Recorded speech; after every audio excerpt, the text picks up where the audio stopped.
तो ओम प्रकाश राजभर ने तो अपने चुनावी सफर का साथी चुन लिया, पर 22 की जंग में राजभर के बाकी भागीदारों पर सस्पेंस अभी भी बना है। इनमें शिवपाल यादव तो पहले से ही साइकिल की सवारी करने को बेचैन है, पर ओवैसी से लेकर गहरे पसोपेश में। सवाल यह है कि क्या ओवैसी के लिए सपा के दरवाजे खुलेंगे। सवाल इसलिए भी अहम है क्योंकि एआईएमआईएम यूपी में 100 सीटों पर चुनाव लड़ने का ऐलान कर चुकी है। ऐसे में क्या अखिलेश यादव को ओवैसी की यह दावेदारी मंजूर होगी? अगर नहीं तो ओवैसी किधर जाएगी?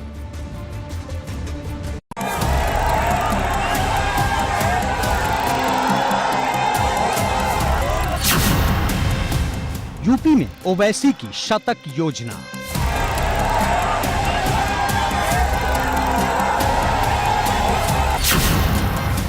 सौ सीटों पर लड़ने के दावे पर कायम। ये फैसला लिया है शौकत साहब ने कि हम 100 सीट पर इलेक्शन लड़ने की तैयारी करेंगे, तो हम हर कास्ट के, हर बरादरी के कैंडिडेट को मैदान में उतारेंगे और इलेक्शन लड़ेंगे। समर्थन वाली भीड़ को वोट में बदलने का फॉर्मूला तैयार। जनता में हमारा एक एक्सेप्टेंस और हमारे पार्टी की पॉपुलैरिटी काफी बड़ी है और हमको यकीन है कि ये हमारे लिए वोट में कन्वर्ट भी होगा। भले ही ओम प्रकाश राजभर ने अखिलेश यादव की साइकिल की सवारी शुरू कर दी हो, लेकिन ओवैसी अब भी 100 सीटों पर चुनाव लड़ने की अपनी तैयारी पर कायम है। एबीपी गंगा से बात करते हुए ओम प्रकाश राजभर ने बुधवार को कहा था कि वे ओवैसी से फिर से बात करेंगे और सपा की अगुवाई वाले गठबंधन से जुड़ने को लेकर उनका मन टटोलेंगे। सबसे बात करेंगे कि अब आगे अगला स्टेप आप लोगों का क्या है। हमने तो फैसला ले लिया, माननीय अखिलेश यादव जी को आप लोगों ने कहा था कि आप उनसे बात करिए, अगर वो तैयार हैं तो हमने उनसे बात किया, वो तैयार हो गए तो हमने अपना कार्यक्रम चेकआउट करा लिया। अब उन लोगों से बात करेंगे, जैसा उन लोगों की मंशा होगी वैसा हम करेंगे। राजभर ने ये भी कहा था कि मैंने अखिलेश यादव से गठबंधन पर इसलिए मुलाकात और बात की क्योंकि शिवपाल यादव, असदुद्दीन ओवैसी और चंद्रशेखर रावण के साथ हुई बैठक में ये बात तय हुई थी कि सपा से गठबंधन को लेकर बात की जाएगी। इसी वजह से मैंने सपा से बात की। शिवपाल यादव जी के आवास पे ओम प्रकाश राजभर, ओवैसी जी, चंद्रशेखर आजाद जी, हम 4 लोग वहाँ बैठ करके मंथन किए तो ये तय हुआ कि हम लोग अखिलेश जी से बात करें। तो माननीय अखिलेश यादव जी के यहाँ से मैसेज आया कि भाई हमसे मिल लीजिए। तो 20 तारीख का उन्होंने जो डेट दिया तो मैं 20 तारीख को उनके यहाँ गया, मिला और उसके बाद तो फिर हम लोग साथ चलने का उसी दिन ऐलान भी कर दिया। अब सवाल है कि क्या ओवैसी ने सपा से गठबंधन का रास्ता खुला रखा है? क्या अंदर खाने ओम प्रकाश राजभर सपा से गठबंधन के लिए ओवैसी को मनाने में जुटे हैं? और सवाल ये भी कि क्या ओवैसी की शिवपाल यादव और चंद्रशेखर आजाद रावण से चल रही बातचीत का एक मुद्दा ये भी है।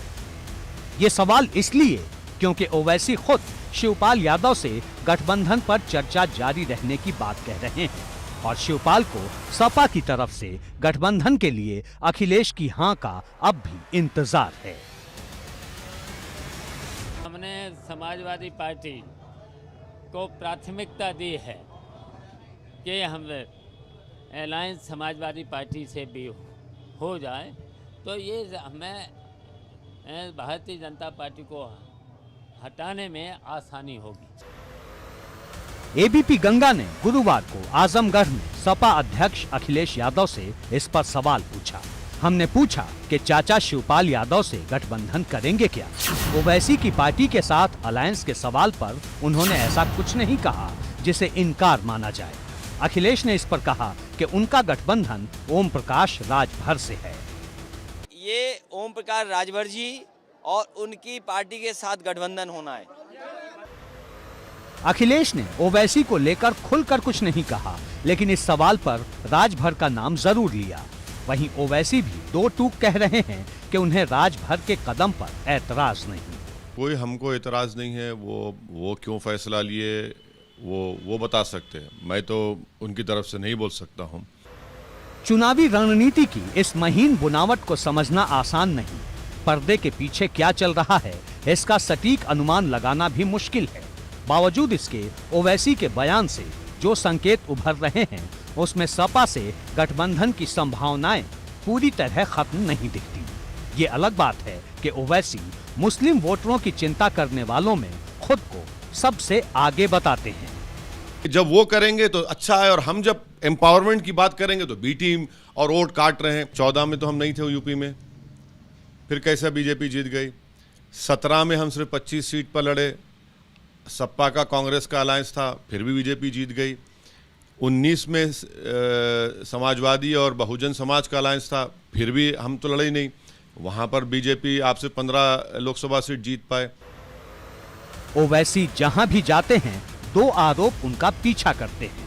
पहला कि AIMIM भाजपा की बी टीम है, और दूसरा कि उन्हें मुसलमानों की अगुवाई का मुगालता है। इन दोनों मुद्दों पर ओवैसी ने ABP के कैमरे पर बेबाकी से जवाब दिया। मुस्लिम पॉलिटिकल एम्पावरमेंट के सब पार्टीज खिलाफ हैं।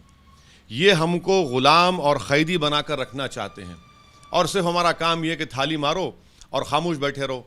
ये नहीं हो पाएगा ना, ये एक चर्निंग है। अब जहां तक हम अनटचेबल है या नहीं है तो जनता तय करेगी ना। समाजवादी पार्टी की जिस मुस्लिम वोट बैंक पर दावेदारी है, ओवैसी भी उसी की राजनीति कर रहे हैं। इसलिए ये देखना दिलचस्प होगा कि सपा और AIMIM के रास्ते अलग रहेंगे या फिर एक नया समीकरण सामने आएगा। ABP गंगा के लिए ब्यूरो रिपोर्ट।